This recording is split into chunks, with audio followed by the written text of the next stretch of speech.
Ladies and gentlemen, we have got three speakers for the session. Marius Trotsky, Pedro, and myself, Abdul Rahim Afaki. The first speaker is Marius Trotsky, and the topic he is to talk on is Eurocentrism and predicaments of political ontology and political epistemology. Marius. Thank you very much. I'm sorry for the noise. Yes, thank you for the invitation, for accepting my proposal of this speech. And I'm going to talk about Eurocentrism and exactly about prospects of post-Eurocentrism, which are bright and dark at the same time, in my opinion. But anyway, let's start with this quote from a recent Observer insider in Islamic studies, in Islamic law, while Halak, he will, as far as I know, he will be a person or a character discussed by other speakers during this conference, while Halak. So this is some extract from his recent text. The recent text is about prospects of modernization of Sharia law and especially Sharia theory, jurisprudence of Islamic law. So he discusses possibility to what is possible to think about Sharia in the clash with modernity. The text title of the text is Maqasid and the challenge of modernity.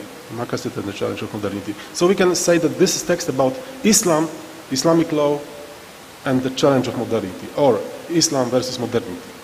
So this is what Wael Halak discusses. Maybe you are familiar with his thesis, which he announced in his famous book, The Impossible State, published a couple of years ago, in which he states Islamic State is impossible. This is the core thesis of the book. And here is a summary of his argument, which says that Islamic law cannot catch up modernity. So I highlighted in blue this most important part of this argument. So we should remember this semantic field, which is very narrow in the case of Islamic law, too narrow for modernity. So in this case we have Islam versus modernity, and Islam is Islamic law with its narrow semantic field, and versus Europe, and we have Europe with European theories of state and societies with this doctrine or spirit of liquid modernity. So we have strict, narrow semantic field versus liquid modernity. And this clash is impossible to solve, according to Halak. So we have some kinds of fallacies here, because Halak, at the same time, he's famous criticizer of contemporary tendencies in Islamic law theory, which he calls Orientalist. So he continues. I think he used to teach. I'm not sure about it now, but he used to teach in Columbia University in this, Edward Said's. He took after Said's the position in Columbia, as far as I saw. So he continues Saidian perspective.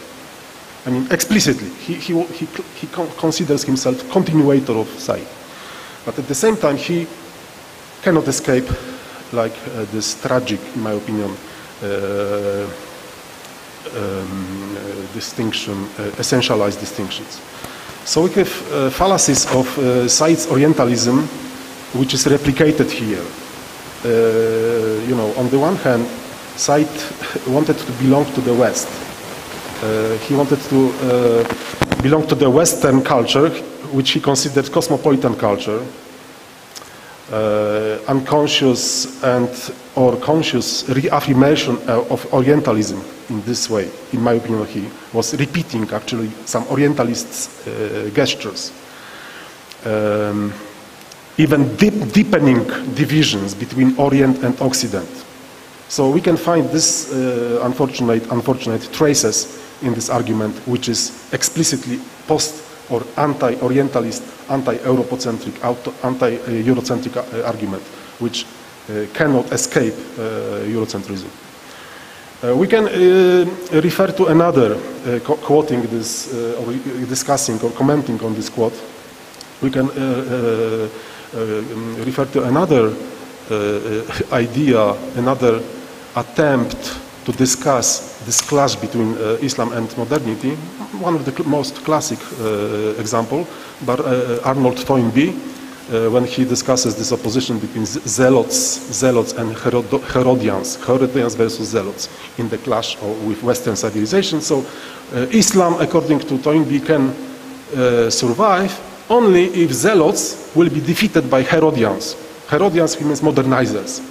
So, but Toynbee is using language of, something like extinctions. Clash of civilizations. Resembling, to some extent, classical studies, ancient studies of civilizations by Ibn Khaldun about the cycles of civilizations. But here, Toynbee uses this language of modern 19th century sciences, biological sciences, I would say racism also. So he mentions extinctions, fossils, living forces, and even exterminations.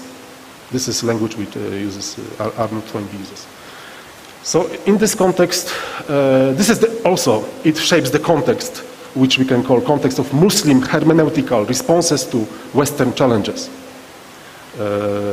So I would like to try to think about some possible escape ways beyond or outside this trap, collision, or in my opinion, a tragic problem, and offer some perspective which I would call, as I said, post-Orientalism or post-Eurocentrism. So related, of course, to post-colonialism. And post-colonialism is understood here as a state and a series of processes. I'm not talking about theories only, not about post-colonial theories. It is, I can mention that later. So I'm talking about a state of and series of processes taking place in the world, roughly from the mid-20th century, although its sources can be detected in the 19th century or possibly even earlier in the 18th century. As a consequence of decolonialization and transformation of the global distribution of power, which can be described as this declining Western, Northern hegemony. One aspect of this post-colonial processes is being evaluated within the framework of cultural studies, another the subject of research by modern world system or world system analysis. The concept of post-Orientalism is an attempt to respond to a kind of sense of suspension, incompleteness, a lack, associated with the most recent development of post-colonial discourses of post-colonialism. According to the new literature on this subject, which I would call literature of the fourth generation, we have first generation being works by Marshall Hodgson, Anwar Abdel Malek, Talal Asad, Edward Said, which they can be called founding fathers. Then second generation, as I said, world system theory, world system perspective. Third generation, post-colonial studies. With long list of long names, I would ask Pedro to help me because mostly they are from Latin American, like Ramon Grosfuguel, Walter Minolo, Enrique Dussel,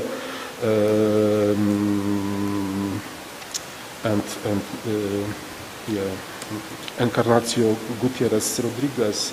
I don't know, am I correctly? Is it or yes? So anyway, this is about the four generations of post-colonial, anti-colonial, anti-Eurocentric, post-Eurocentric thinking, it contains serious epistemological problem, as I already mentioned, something about division of labor between political economists or sociologists dealing with hard facts, hard data, and with processes in economy and politics, society, empirical studies on one hand. On the other hand, literary criticism and something which I would call spiritual, metaphysical criticism of Eurocentrism. Something is missing here, some epistemological in between.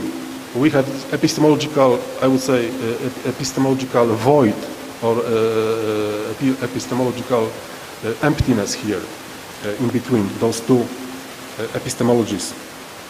Empirical epistemology and post-structural deconstructionist epistemology of playing with language and language games of the Derridian style. So this split leads to a fundamental rupture, incompatibility between level of facts, events being described.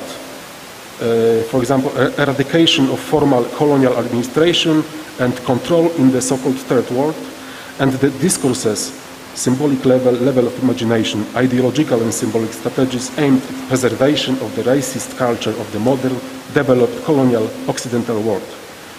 There is a dichotomy of political economy versus cultural studies or political aesthetics. The result of the above epistemological deficiency is the maintaining and sustaining of the myth of decolonization of the world, on which the still existing colonial order is based.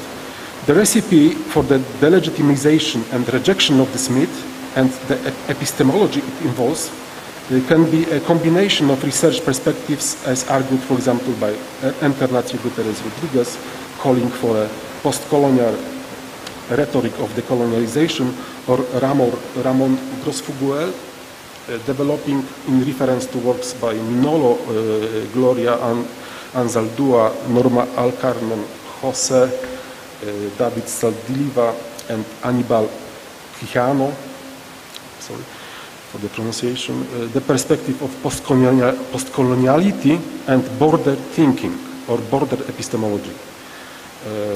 And in those quotations, I will not torture you with reading, but if you have time, please take a look.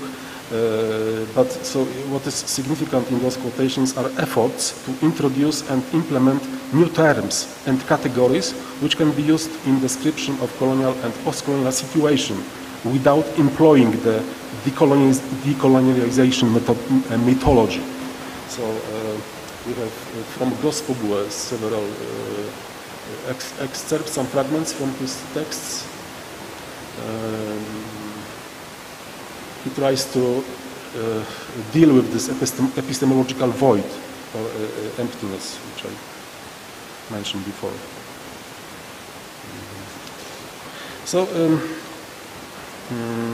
critical border thinking is one of those examples. It is an epistemic response to of the subaltern to the Eurocentric project of modernity. What border thinking produces is a redefinition, subsumption of citizenship, democracy, human rights, humanity, economic relations beyond the narrow definitions imposed by European modernity.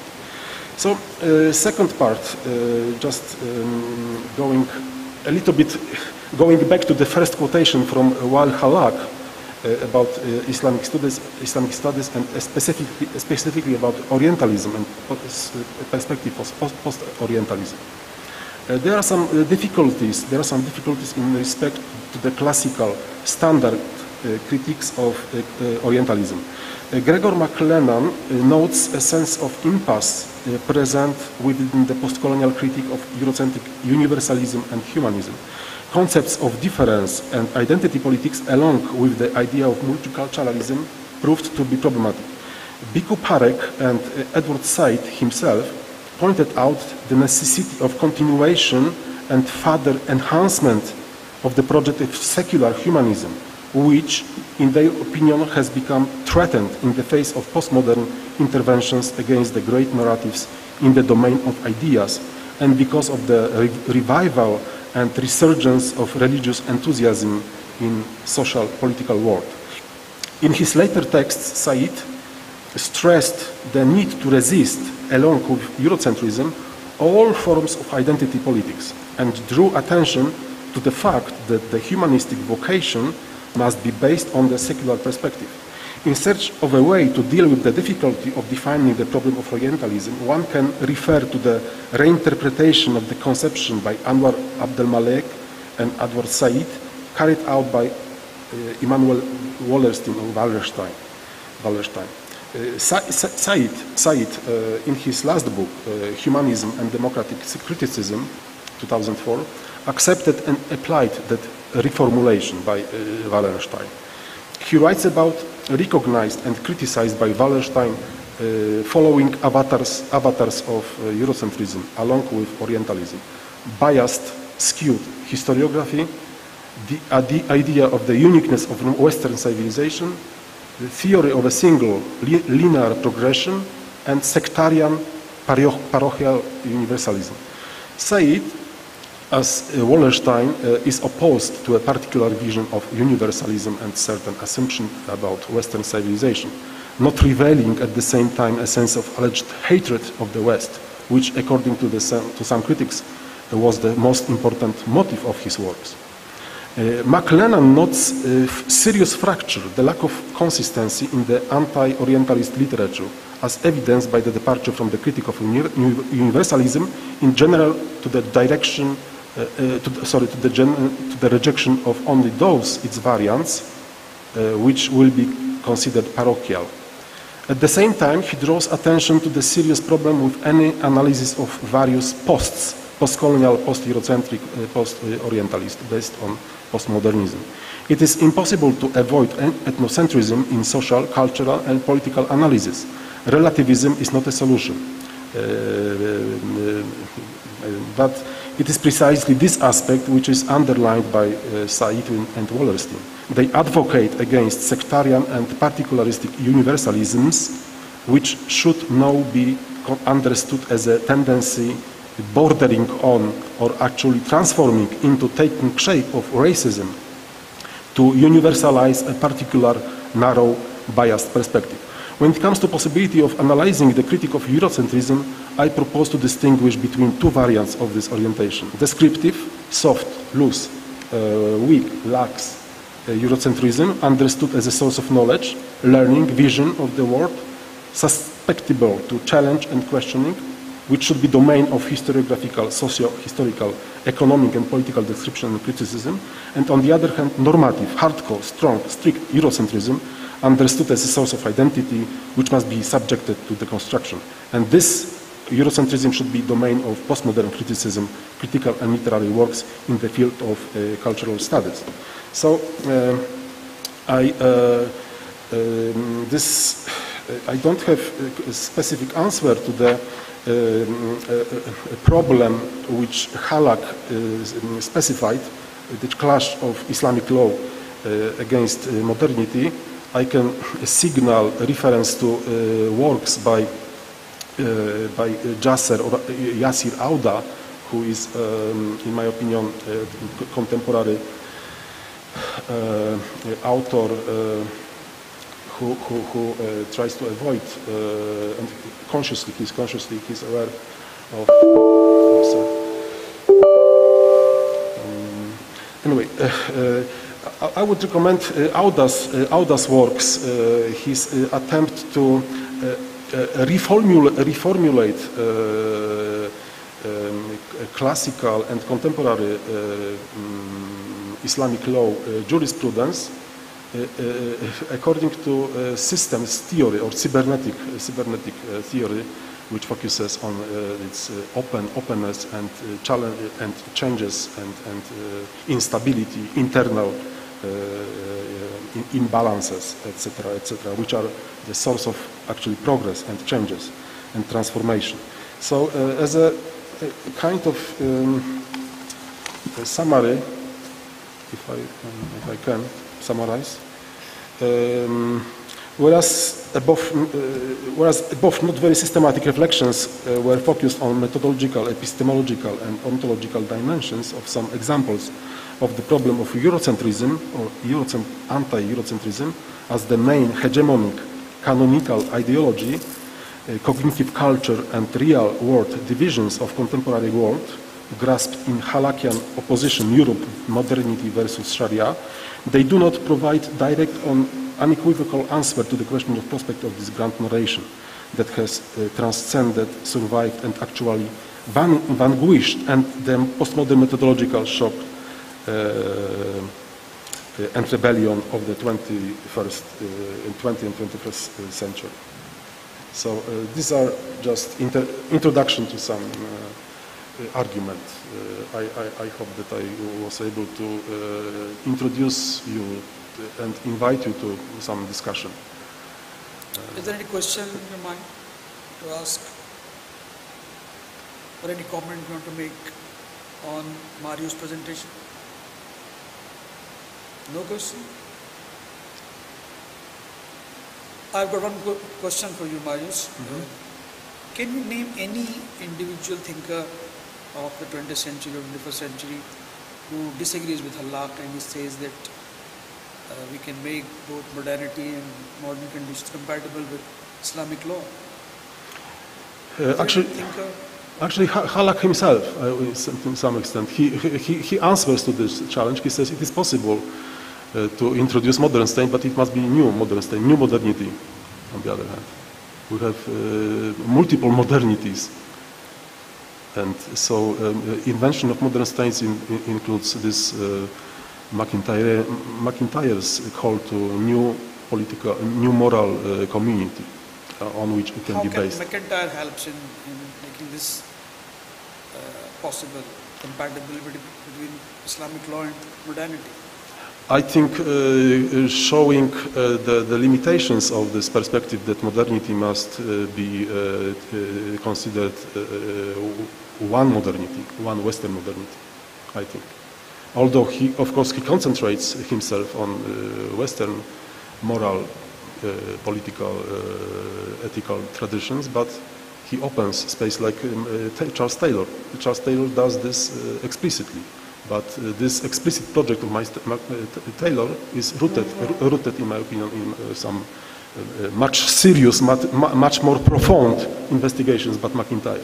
So Charles Taylor, in his concept of trying to interact with sociology, contemporary global sociology, and this so-called northern criticism of northern canon. He uses McIntyrean philosophical analysis in history of Western ethics, let's say, showing this openness possible. Thank you. Any comment or any question if you have got to ask?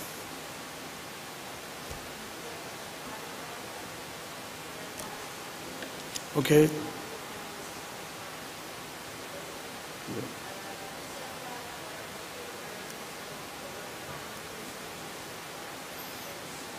Yeah, this is my proposed way of dealing with this inconsistency, which I noticed at the beginning.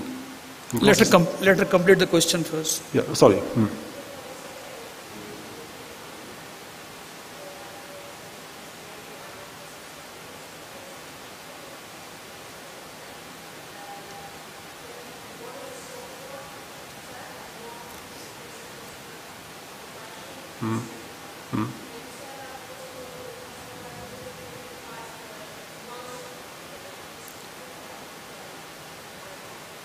Yes, we should combine them, looking for something in between purely descriptive and purely normative aspect.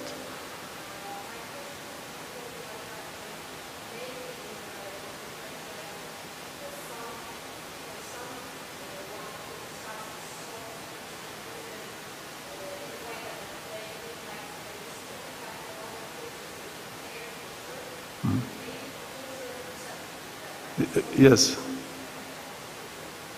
Yes.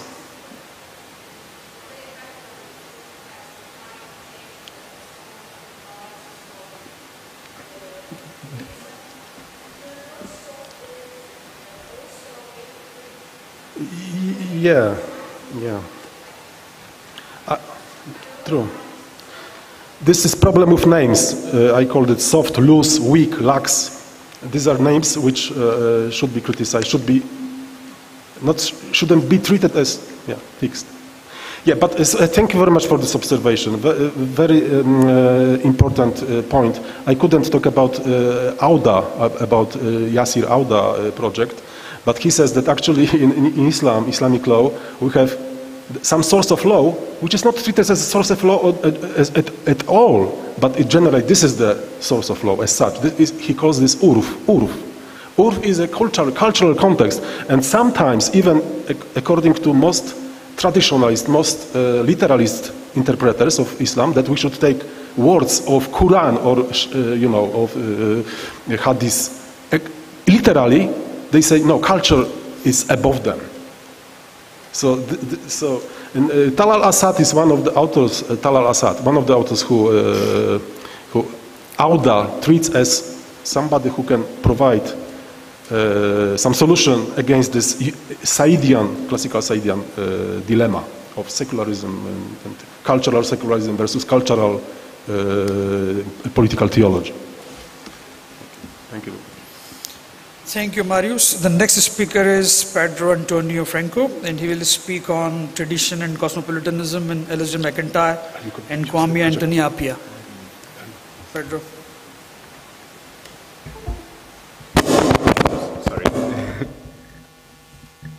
So first of all, I want to thank the organization for this opportunity.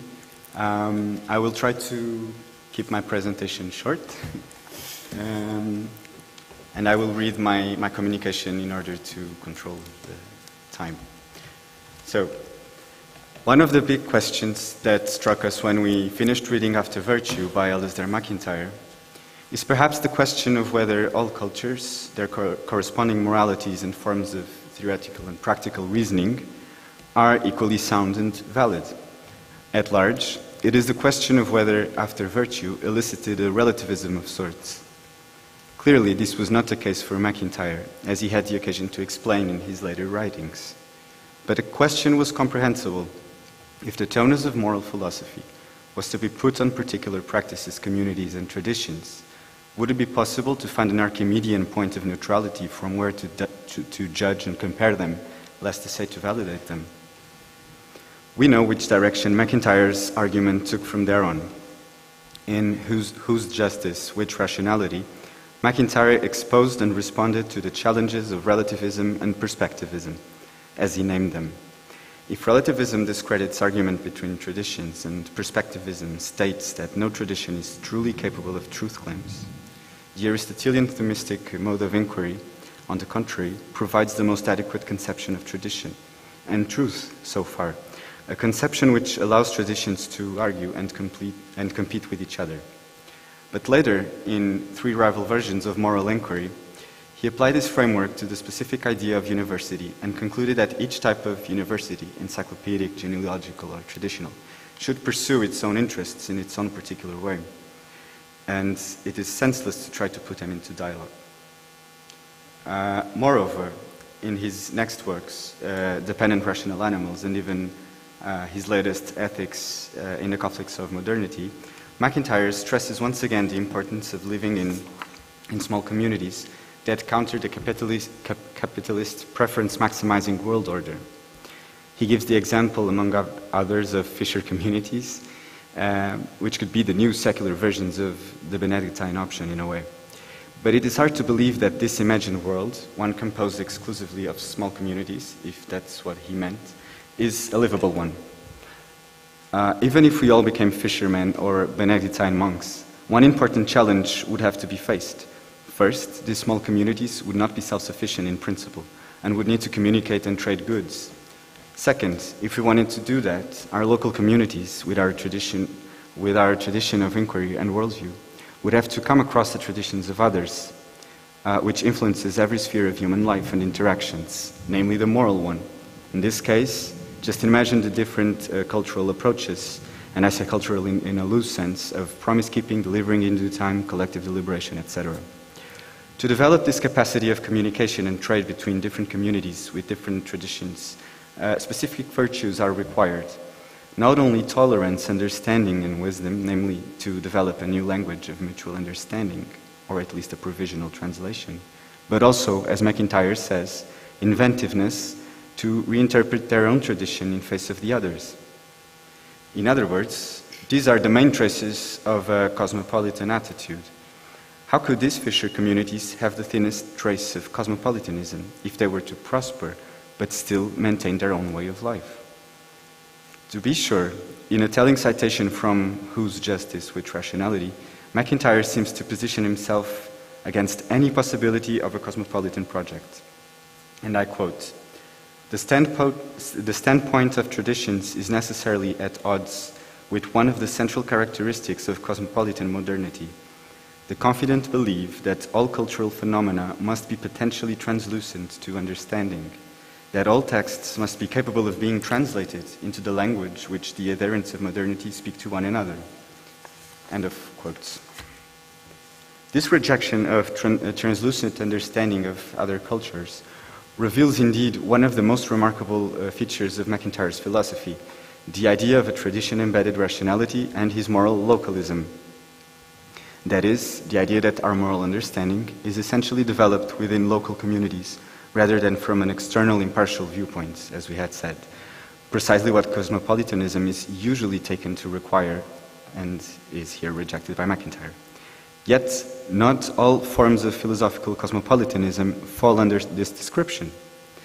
It is the aim of my paper or argument to understand how a MacIntyrean ethics could be reconciled with a form of cosmopolitanism which avows not only the validity, but also the necessity of tradition embeddedness for genuine moral inquiry.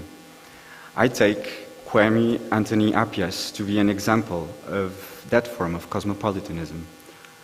Appiah is a younger philosopher than MacIntyre. He's from Anglo-English Ghanaian origins, and he has devoted a large part of his work to the defense of cosmopolitanism as a concept and an attitude.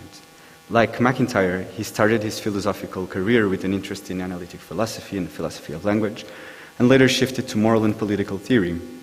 Most famously, he published a book under the title Cosmopolitanism in 2006, if I'm not mistaken, and shortly before that, The Ethics of Identity. When discussing Appiah's ideas, I will mainly make reference to these two works.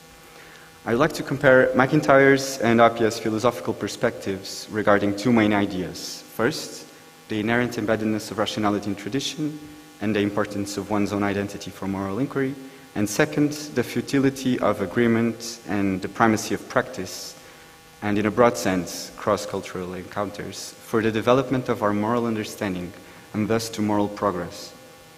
Another question should arise from this comparison, namely on the role of specifically non-philosophical cross-cultural encounters and philosophical work for a broader understanding of human flourishing. So we must start by giving a general outline of what these philosophers mean by cosmopolitanism. And I should make three remarks. First, that the cosmopolitanism we are referring to, and which MacIntyre and Appiah most substantially discuss, is on the moral sphere. That is, on the possibility of people from different backgrounds, nationalities, cultures, or allegiances sharing an idea of common good or sharing a form of rationality which enables that very possibility. Surely the discussion of law and economics on a cosmopolitan view may arise from that debate, but that is not our current concern. The second remark is that MacIntyre's references to cosmopolitanism are occasional and do not refer to any specific theory or philosopher, at least explicitly. However, we see that his rejection of cosmopolitanism takes place in the framework of his defense of the importance of tradition and his rebuttal of liberal individualism, as he says. Liberal individualism, in MacIntyre's work, is a rather original conception of, or reading of many philosophers who contributed to what he views as the dominant culture. And so he mentions across his books, as we know, the analytic expressivist philosophy from Hart to Ayer, among others, as the heirs of the decayed project of trying to justify morality outside a teleological conception of the human being, the Enlightenment project. And the dominant culture and its academic moral philosophy, the expressivist one, have also inherited their quandaries from the liberal discussion about the human good as a continuation of this Enlightenment project we have just mentioned, and which comprises figures as various as Kant, Jefferson, Mill, continued by Hart, Rawls, Gurith, Nozick, Dworkin, and Ackerman. So to sum up this note, liberal individualism in MacIntyre's writings and interventions is a very original take on the state of culture and philosophy in reference to their history. The third remark I'd like to make is, in reality, a form of disclaimer, and details the former one, that it is no obvious task to compare MacIntyre's and Appier's views, since I believe MacIntyre has never discussed Appier's philosophy. On the contrary, Appier has inevitably commented MacIntyre's ideas in his work, though sparsely. He is known to agree with MacIntyre on the importance of viewing our lives as narratives, and consequently, he acknowledges as well that literature provides a quintessential tool for moral inquiry and moral development. But when it comes to the core discussion of moral philosophy, for instance, whether we can suppose the existence of universal values, let alone human rights, Appier strongly disagrees with MacIntyre's eschewal of universal morality in opposition with local morality. Indeed, at first sight, Appier and MacIntyre are philosophical antagonists, since the former describes himself as a liberal, an unapologetic liberal individualist, and a defender of cosmopolitanism, whereas the latter, though he disputes the communitarian label, is openly at odds with liberal individualism and what he calls a rootless cosmopolitanism. And as we had suggested, these two standpoints, liberalism and cosmopolitanism, are profoundly intertwined.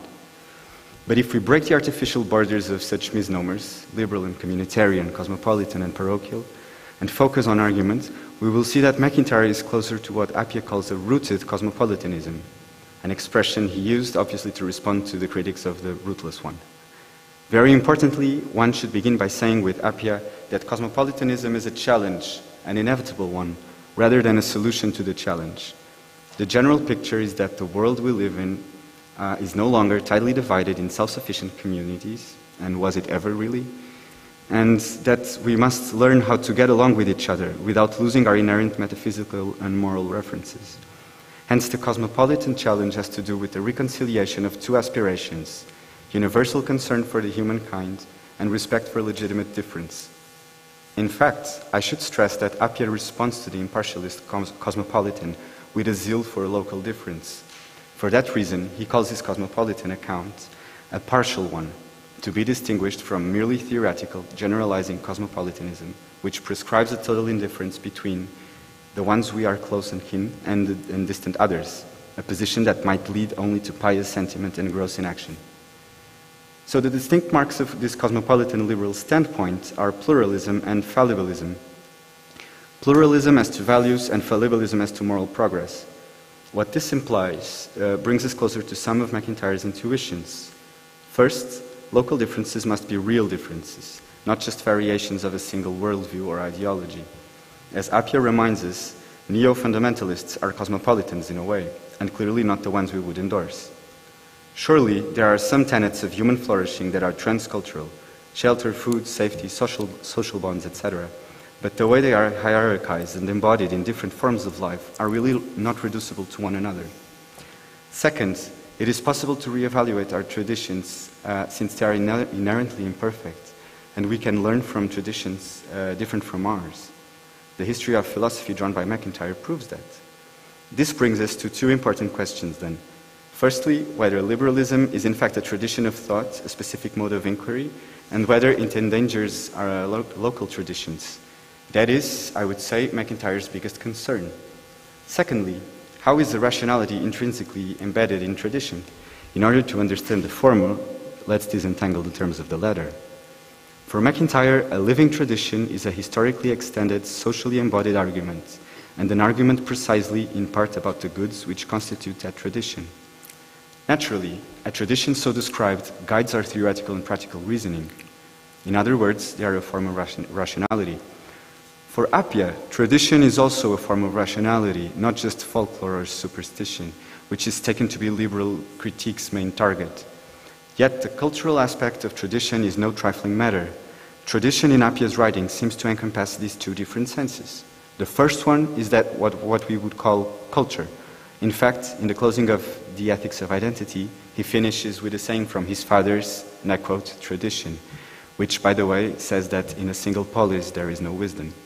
The second one translates, like MacIntyre's account of tradition, into a mode of inquiry. This happens when he mentions the liberal tradition as a long debate in which he inscribes himself. But those two meanings are obviously connected, and this does have further consequences. Think about the witch and the physician, the doctor, to adapt an example given by Appia in Cosmopolitanism, the book. If in a given tradition or culture people believe in witchcraft and not in viruses, it is because they were brought up with presuppositions which made them believe in empirical evidence of witchcraft. But the fact that someone else believes and knows how to explain a certain disease with the concept of a virus does not mean that he is absolutely in the right, nor that the science that he invokes is definite. It is still open to revision. Both for McIntyre and for Appia, facts are, in a way, an invention.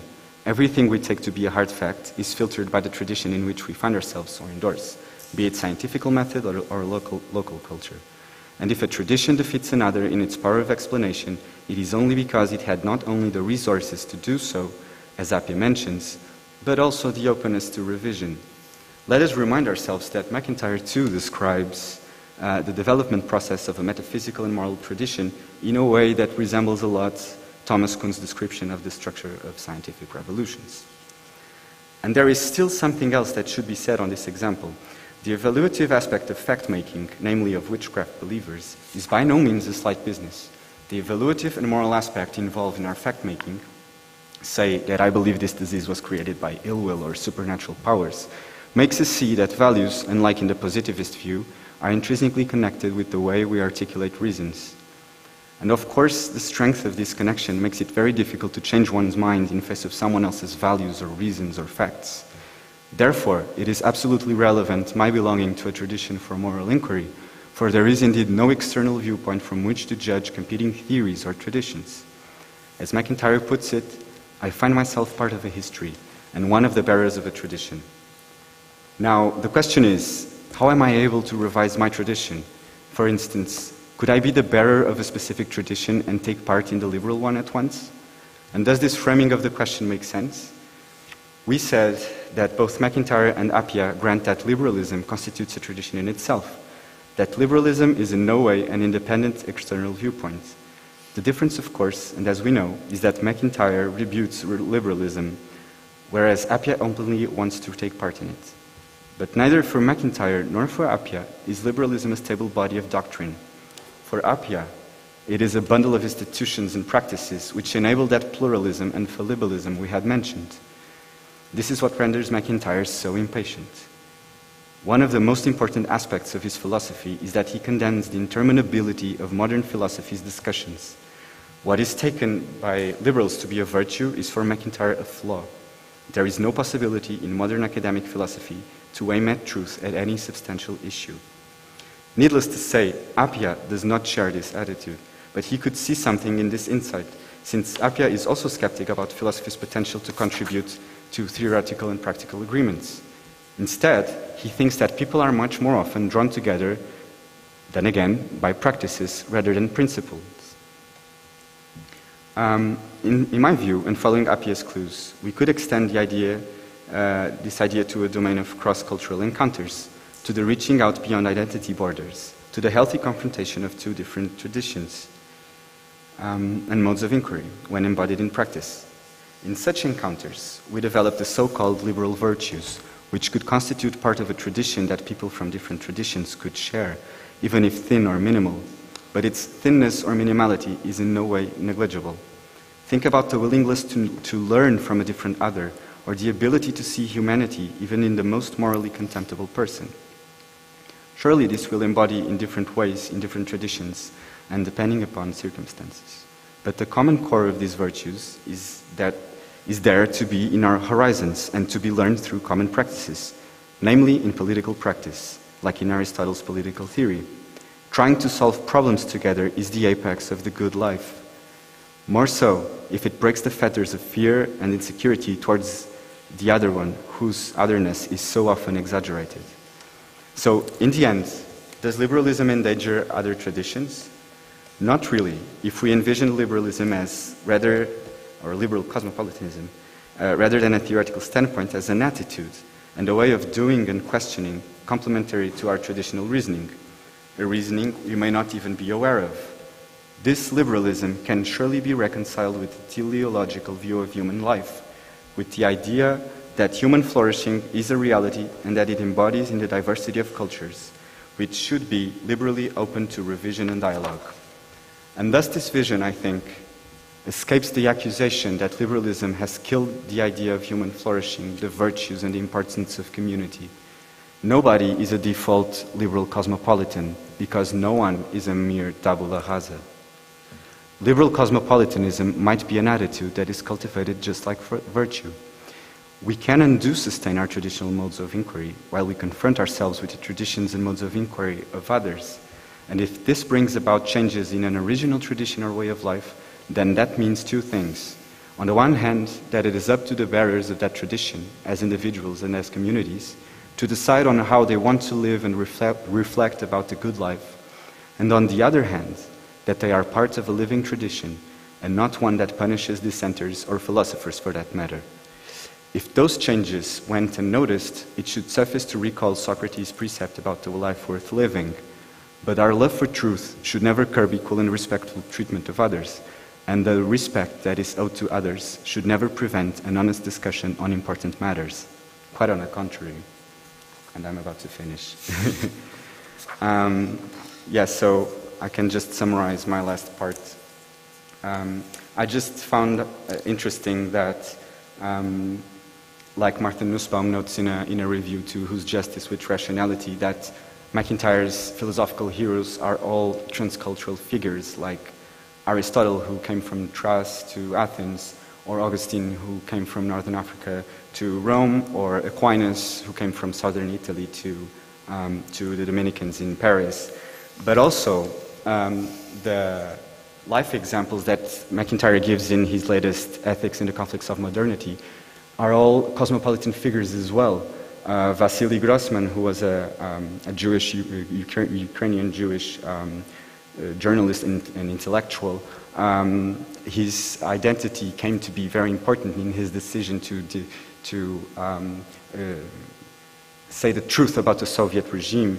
But also C.L.R. James, a post-colonial activist and a novelist and polymath, his Trinidadian origins and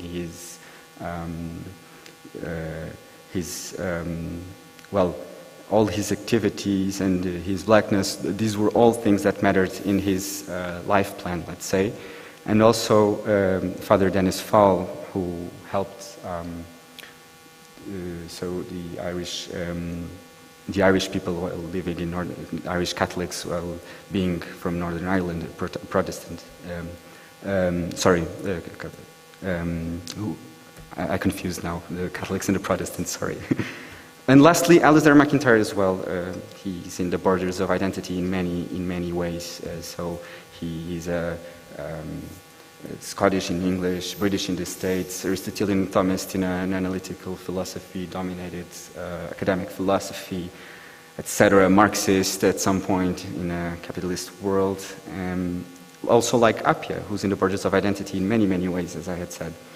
So, to summarize, if we want to make sense of morality again, we do well to retrieve the concept of tradition. But at the same time, it is inevitable to confront ourselves with other traditions and forms of rationality. And so much the better for us and for the vitality of our traditions. And I'm finished, and I'm looking forward to hearing your questions and remarks too. If you want to ask any question, or you want to make any comment, yes. The mic is there. So thank you very much for your presentation. It was very interesting. I have come across Appia's work myself, but you've gone beyond what I've read. So that's thank you for that. Where I have a stumbling block with cosmopolitanism is that I still don't quite know what that means. Right. And so So there are other terms which I am more familiar with, so multiculturalism or cultural diversity, and you mentioned transculturalism. So I'm going to ask you to define, if you can define what it is actually getting at. Yeah. Thank you. Okay, so thanks a lot for your question, because I think that was precisely the trigger of this work, which is an ongoing work, I'd say. Yeah, I think cosmopolitanism is a great misnomer because it is applied to so many areas, at first, so to moral philosophy, but also to political philosophy and economics, and yeah, I've mentioned that. My purpose was precisely to state that cosmopolitanism is more of an attitude, a liberal attitude towards an openness to dialogue with other people's cultures, which is closer to interculturalism, rather than multiculturalism as I understood, like in Kimlicka's work, I think. I'm not an expert, but Appiah mentions his theories in The Ethics of Identity. And multiculturalism, for what I've understood, might be a bit problematic because might contribute to a sort of Millet kind of multiculturalism, where each community is disconnected from the other, and they're just under these aegis of the state, like a Leviathan state, and that might bring out so many issues.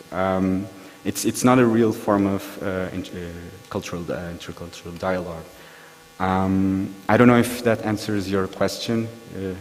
No, it does help, and I'm glad you find it also not the easiest thing to pin down either. No? So thank you very much. Thank you. Thanks. Any other question? Yeah. Take the mic. Another term I would like to problematize. Actually, I want to ask you the definition of which is liberal individualism. Mm-hmm. Is there any other kind of individualism, or can liberalism be traditional or, let me say, static? Mm-hmm. Mm-hmm. Aesthetic, you said? Static. Static. Okay. Static, yes. Okay, so about the term individualism as well. Yeah, I used big nouns in my paper. Lots of isms. Sorry? I've used many isms, like isms, words yes. ending in isms, and I know that is precisely the problem, and that's the work I'm trying to do here, is to untangle that. So individualism for MacIntyre is rather connected with the expressivist moral philosophy, which says that there's this distinction between fact and value, and that all moral judgments are just the expression of emotion or preference. This is not what Appiah thinks individualism is. He rather goes to John Stuart Mill's work and his work on liberalism, and it's more about being able to do your own life plan, and that is not, let's say, completely incompatible with the importance of community, because you might even freely plan your life to continue being part of a community. So I don't know if I answered your question. Yes, as far as I have understood, you are trying to find a middle ground between norm making or contributing to the norms and morals of a society and being a separate individual. Yes, that's precisely, I'm sorry if I'm mistaken. Every individual experiences a fact, and he or she has an ontological understanding of the surroundings or the context he or she is in, and that person drives some conclusions, and the conclusions, all the individuals that compose a society come together, and that's the let me say tradition, moral, or some kind of national, let me say, relative fact. Is that so? I get. Could you rephrase your question, please? separate individuals' experience come together with the others and get combined in the end? Yes, so every As laws, yeah. morals, norms, whatever you say. Yes, so the idea is that every individual is not born in this world alone and is brought up in a community and learns the virtues of that community through practices. And here I'm just taking McIntyre's hints from beginning to end. But there's this point in anybody's lifetime where you have to be able to judge the moral standards and your own and the education you were brought up in, and that might be the beginning of an individual life plan, which is not devoid of orientation. Let's say. Yeah, I understand. I guess you say it's not a straitjacket. Yes, not a straitjacket. Yeah, it's not a straitjacket. That's a good you can get out of metaphor. Yes. this frame. Thank you. Thanks. Any other question? Okay, thank you. The third speaker is myself. The topic of my presentation is Hagia Sophia as a monument of the Muslim-Christian cultural affinity. And the subtitle of the paper is The McIntyrean Notion of Non-Essentialist Praxis of Virtue of Friendship Between Two Traditions. Actually, the paper hypothesizes the compatibility between Islamic semantics and McIntyrean notion of virtue. And that is to be pursued in the nexus of the structure of Hagia Sophia, which is a monument of both Christianity and Islam, because when it was built as a cathedral in 4th century, and then it burned down twice through the next 200 years. Then in 6th century it was built again in the present architecture, and it continued for the next 900 years as the most renowned cathedral in the West. But in 15th century, when Mehmed the Conqueror invaded Constantinople, present Istanbul, he converted that cathedral into a mosque, and it remained a mosque for the next 500 years, and in the beginning of 20th century, Atatürk regime converted it into a museum. And then for the next 94 years, it remained the museum, and in 2020, the present Turkish regime converted it into a mosque again. So this is the history of Hagia Sophia, that it remained a cathedral, a museum, and a mosque. And if you look at it from the exterior, if you are a Christian, it looked like a church. And if you are a Muslim, it looked like a mosque. And if you are a tourist, it looked like a museum. This is the magic of its architecture, Hagia Sophia. But I visited Hagia Sophia when it was a museum in 2019. And what impressed me most was not its exterior, its interior, because in its interior there were symbols belonging to both Christianity and Islam. In the tomb inside there was a painting of Virgin Mary holding Christ, his child, into the big painting in the middle of the tomb. And then there were Islamic symbols as well on the walls all around. It was full of those symbolic artifacts, paintings, several things which reflect both Christianity and Islam. It reflected, because it is now a mosque, but when it was a museum, it reflected both Christianity and Islam. In the nexus of those artifacts, those paintings, those things which are there in the interior of Hagia Sophia. I didn't visit it yet when it was converted into a mosque. I don't know what happened to it now. But at that time, when it was a museum, that idea came to my mind, that Hagia Sophia was a great structure to reflect the Muslim-Christian cultural affinity in terms of its architecture.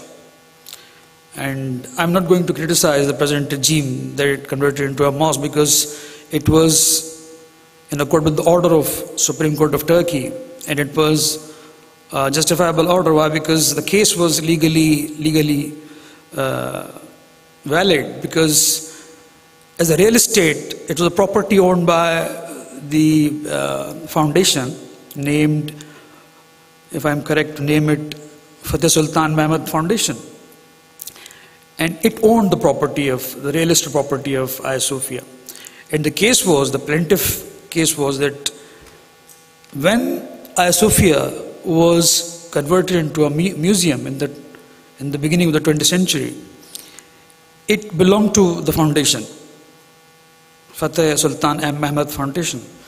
And it is the law, Turkish law, that when a foundation is made, in the foundation deed, there should be the purpose of foundation mentioned necessarily.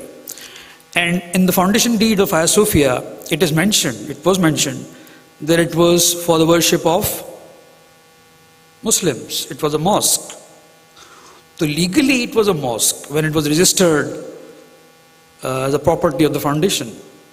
The Supreme Court was justifiably right, Turkish Supreme Court, to give the decision that it should be a mosque, because by law, by Turkish law, if foundation is registered, its purpose should be there. And the purpose of Hagia Sophia as a real estate was worship of Muslims. So I'm not going to criticize Turkish Supreme Court, obviously, it was the right decision. But the point is that when Muhammad the Conqueror in 15th century invaded Constantinople, and there was a fall of Constantinople, and Muslims were there to conquer Constantinople, then Constantinople, now Istanbul.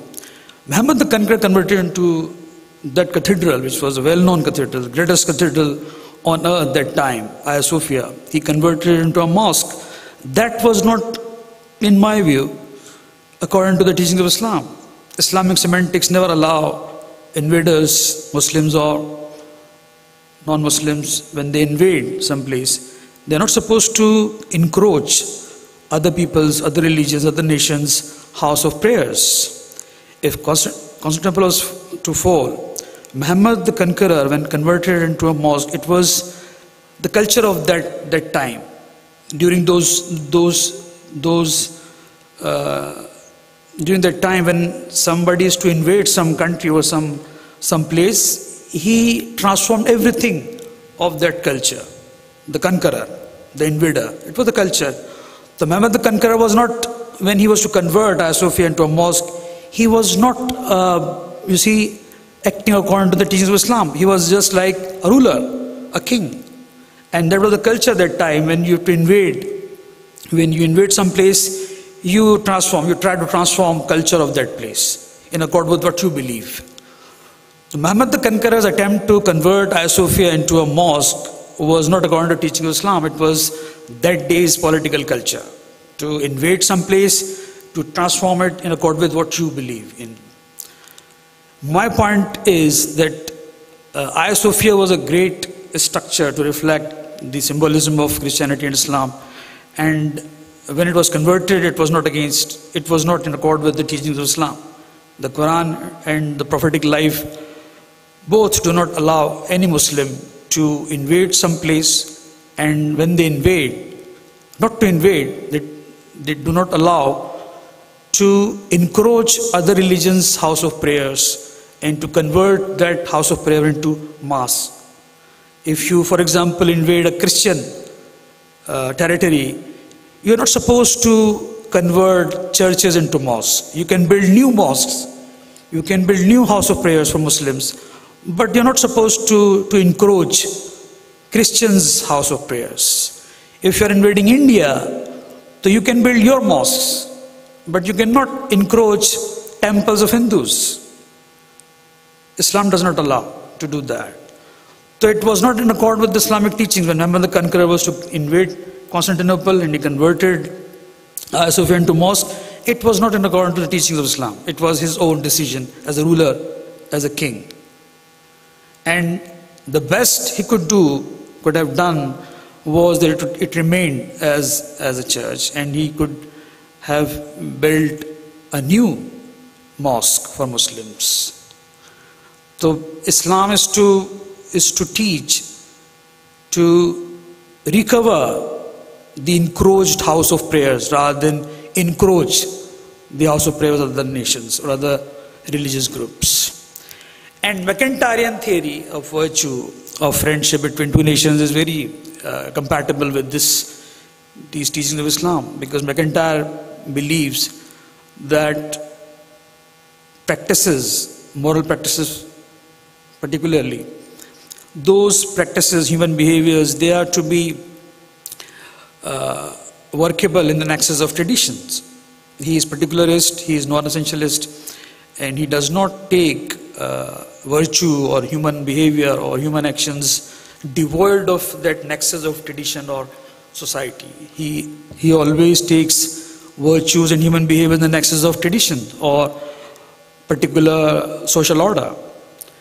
And he believes that the most important virtue in this regard is that adequate sense of traditions which individuals belong to or which confront individuals. You must have that adequate sense of tradition when you are to live in a particular social order. And you belong to so many histories, so many traditions when you are a part of a society. Political history, social history, philosophies, histories, cultures, so many things, so many traditions which are there in one social order. And as an individual, you belong to all.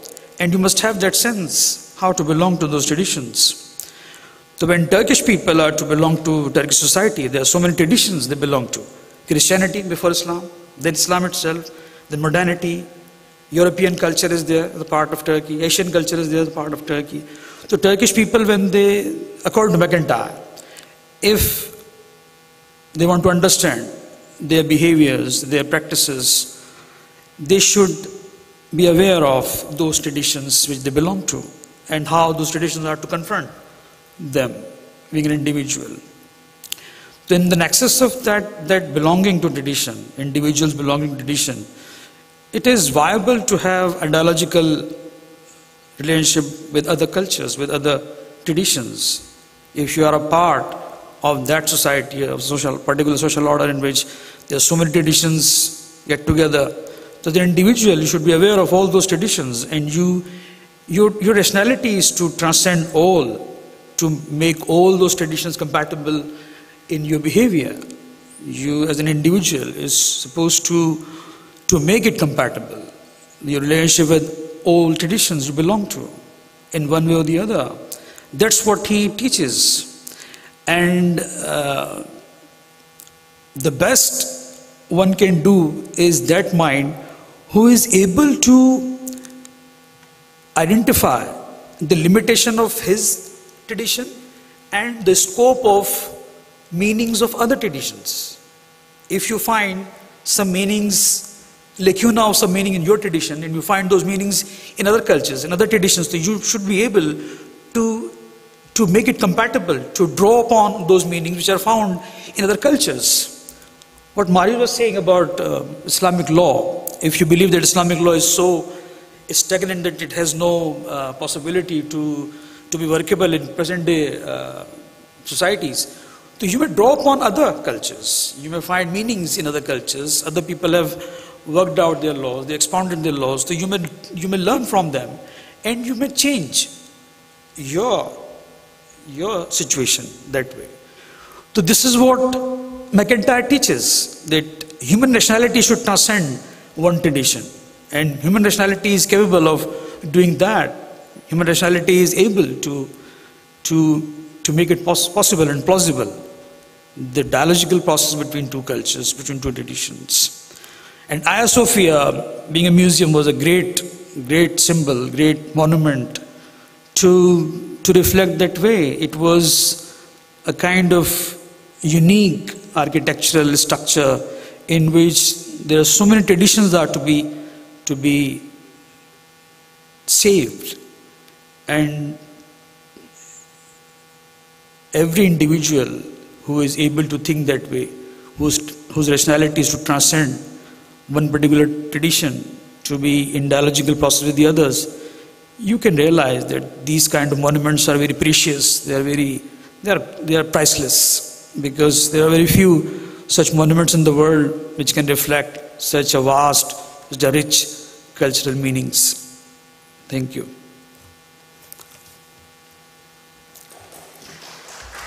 And if you want to ask a question, so I'm available to respond to your question. Or you want to make any comment? Yes.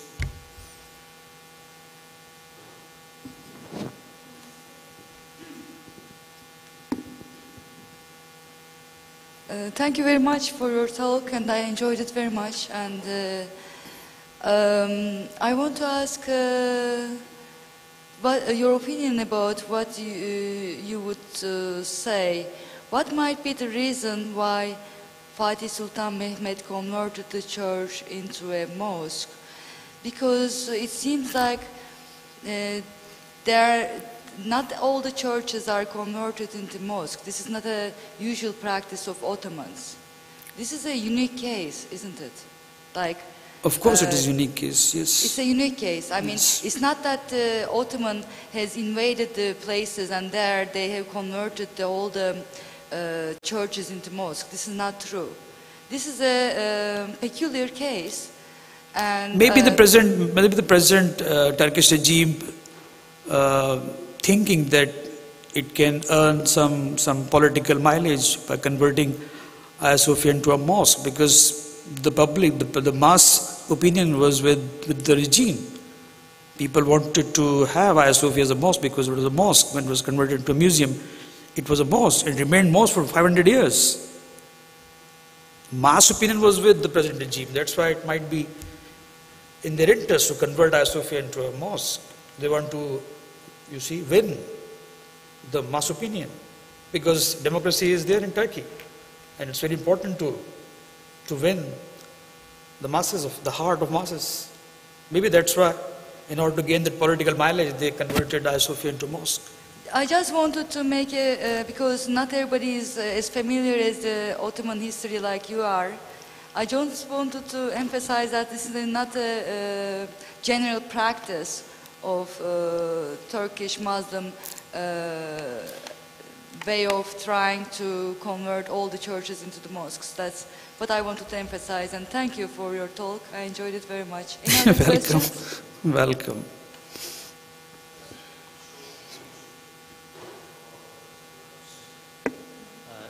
As far as I know, it was an imperial tradition of the times.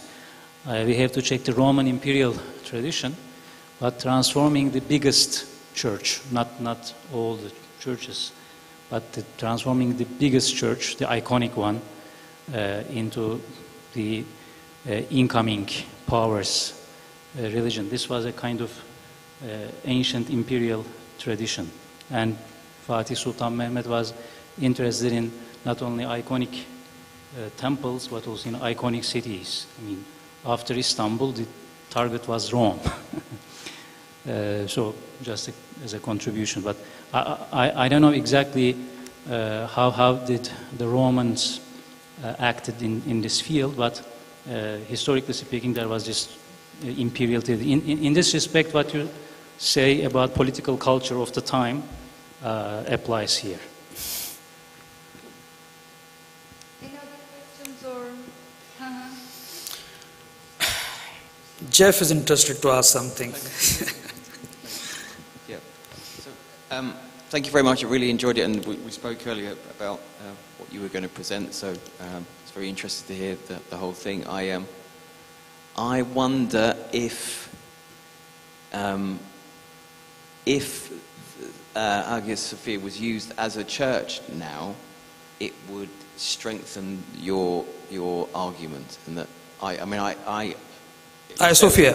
Yeah, I accept and agree with what you're saying. I think rather than converting to church, you can make it a house of worship for both Muslims and Christians. You can re-architect it that way, that it could be a house of worship for both. Yeah. If you have visited Hagia Sophia, I don't know if you visited or not, you can take one floor for Muslims and one floor for Christians easily. Yeah. And symbols are all around.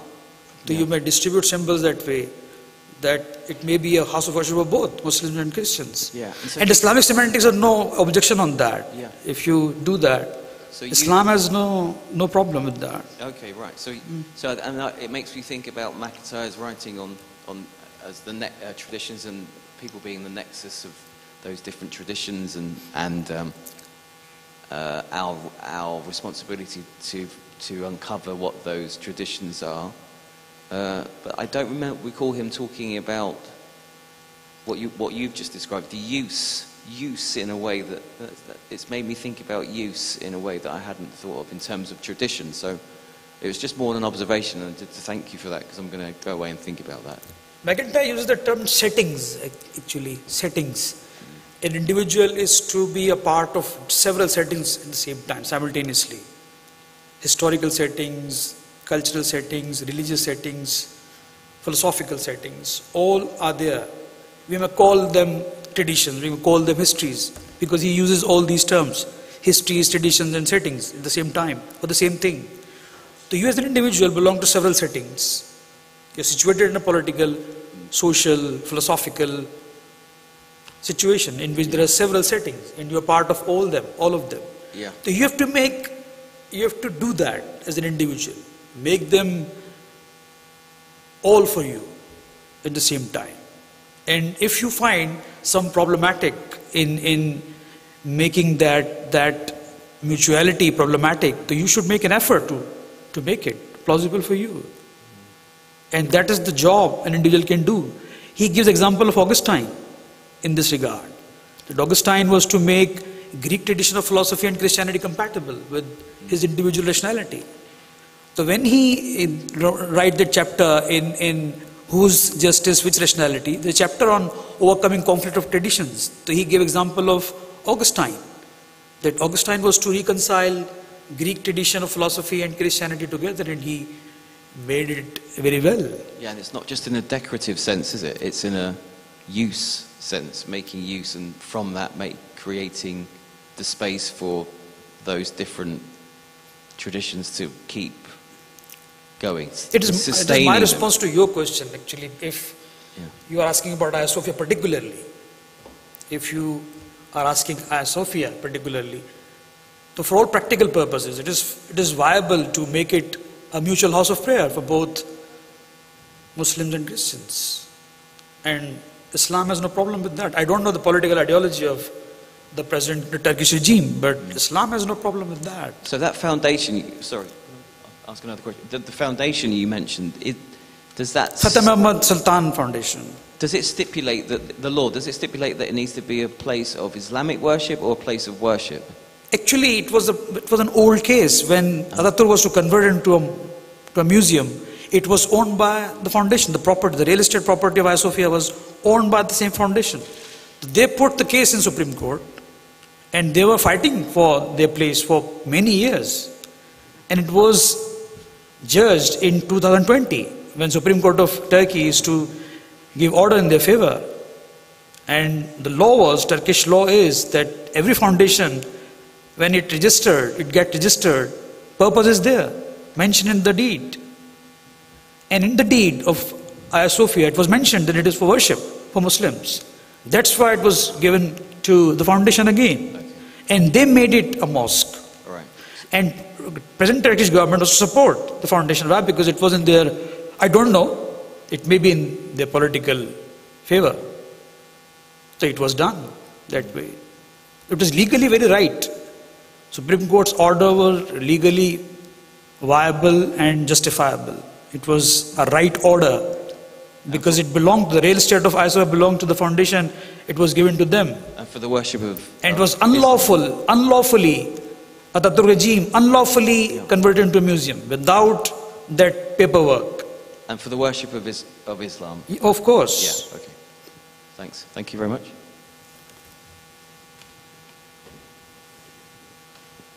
Any other question? I think it is done.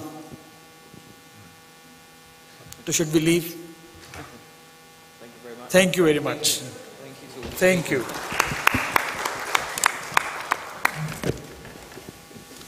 Can I?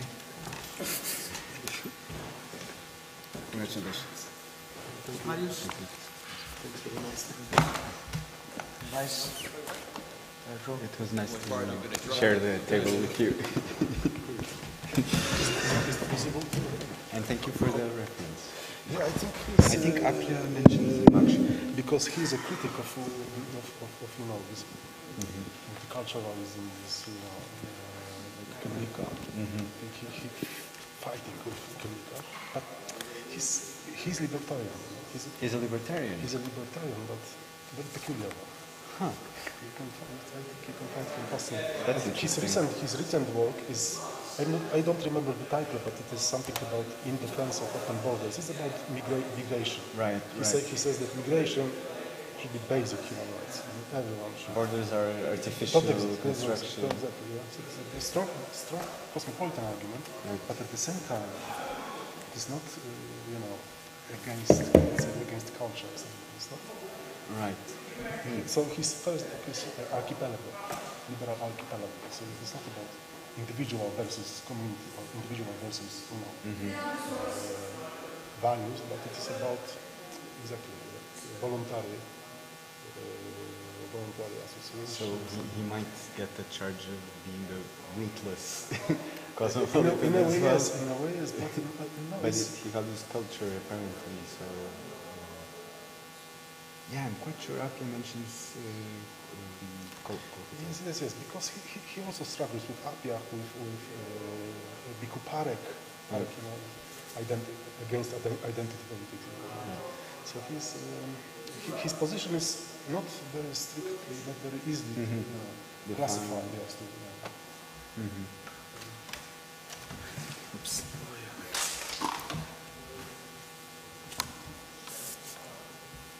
Are you staying for the whole conference? I'm staying for sure. I have one more presentation tomorrow. Okay. Yes, I have one more paper. And I hope that I will... Here? Yes.